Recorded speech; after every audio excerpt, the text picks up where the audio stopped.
I am absolutely in awe of the power of art and the power that people have in ensuring that art moves a community.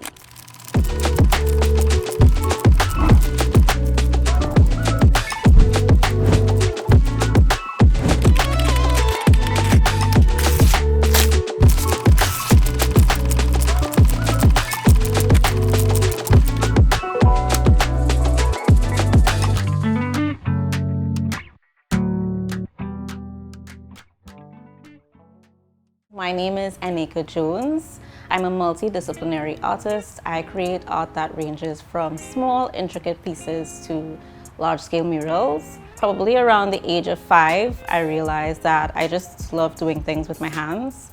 I loved sketching. I love dealing with paints, with crayons, anything that I can get my hands on and just create something. That creativity kind of evolved into a passion for art. I felt that passion and that drive to see if I could make this into a career. And so during my time in Trinidad, I spent a lot of time working more so on my skill. I focused on ensuring that I was learning the traditional background of how to draw a portrait and kind of ensuring that I had that skill set and I had the ability to show my artwork. But it was really when I came to the US in 2016 that things changed for me. I took an experimental painting class at the University of Tampa, thinking that I was just going to experiment with paints. But instead, that class forced me to think outside of the box and step outside of my comfort zone and learn more about how artists, particularly contemporary artists, were thinking about the material that they use. And so that's how I picked up embroidery. Creating a commission piece for Time magazine was actually a collaborative effort between myself and the art director. I used my artistic vision and voice in combination with his emotions. We needed a piece that would speak to what was happening in America at the time, and a piece that would speak to community and unity because there was so much division. I knew that it was something that was important for it to be extremely symbolic. And so at first we started talking about maybe using my regular portraiture, but we decided to use something that people use for national pride.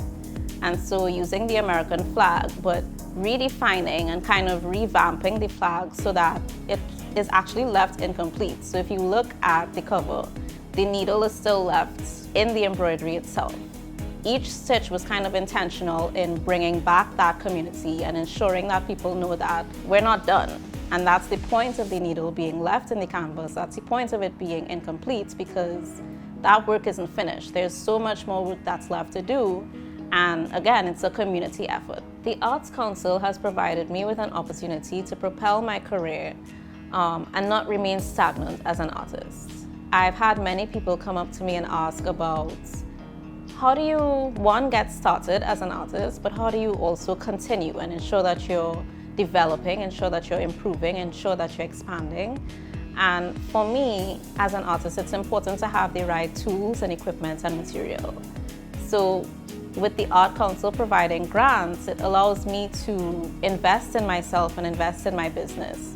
Not just when I need that money, but even when I'm doing really, really well in my business, it's important for me to have a platform and a space where I can use different tools, I can use different equipment that will help me expand my artwork in terms of scale, in terms of the depth within my artwork, with my material. The Arts Council has presented the opportunity where I'm able to be supported every step of the way. From the beginning with me creating my ideas, to the middle where I'm kind of printing my ideas out and getting ready to transfer that to the canvas, and ultimately to the end where I'm standing in front of the mural that's completed. And I can say that I'm proud of the artwork that I've created.